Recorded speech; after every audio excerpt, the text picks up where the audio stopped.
नमस्कार दोस्तों, आज हम आपके लिए भोलेनाथ और माता पार्वती की एक बहुत सुंदर कहानी लेकर आए हैं। एक समय की बात है, भोलेनाथ कैलाश पर्वत पर अपने ध्यान में मग्न थे। तभी माता पार्वती ने देखा कि भोलेनाथ मुस्कुरा रहे हैं। माता पार्वती से रहा नहीं गया। उन्होंने भोलेनाथ से पूछा, स्वामी, मैंने आपको पहली बार मुस्कुराते हुए देखा है, इसका क्या कारण है?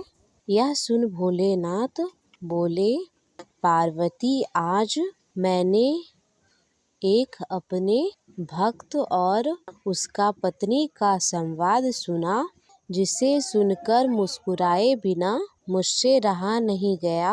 भोलेनाथ आगे बोले, पार्वती, मृत्यु लोक में मेरा एक परम भक्त ब्राह्मण है। वह एक मंदिर का पुजारी है और दिन रात मेरी सेवा पूजा में लगा रहता है और मंदिर के पीछे एक छोटी सी कुटिया में रहता है। उसकी पत्नी चाहती है कि वह मंदिर में आने वाले दान दक्षिणा के भरोसे न रहकर कमाई करे और अपना घर बनाए। उसके घर में धन दौलत हो जिससे वह सुख से रह सके। वह पुजारी मुझसे दिन रात अपने पत्नी का सपना पूरा करने के लिए कहता है, अनुग्रह करता रहता है। पुजारी से तब तंग आकर उसकी पत्नी ने उससे कहा, जिन भोलेनाथ से तुम घर मांगते हो उनके पास खुद घर नहीं है। वह कैलाश पर्वत पर रहते हैं, वो तुम्हें कहाँ से घर देंगे? यह सुनकर पार्वती जी को बड़ा आश्चर्य हुआ। वह बोली, स्वामी, यह सुनकर मुझे अच्छा नहीं लगा। आप उसे एक सुख सुविधा से भरा घर दे दीजिए।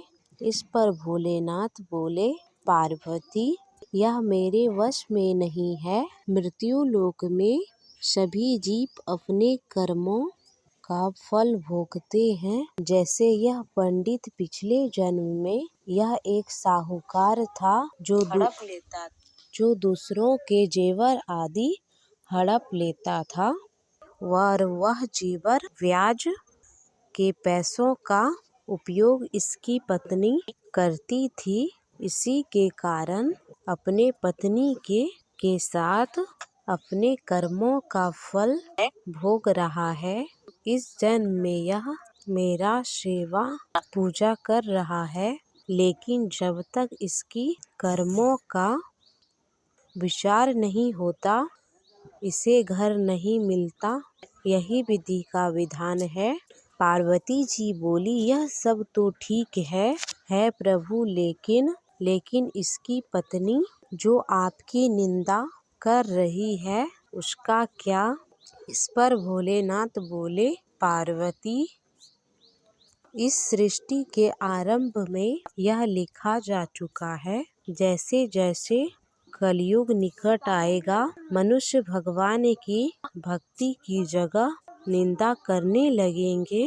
जो व्यक्ति इस कठिन समय में मेरी भक्ति करेगा उसे मुक्ति प्राप्त होगी। तो दोस्तों, कैसी लगी आपको आज की हमारी यह वीडियो कहानी?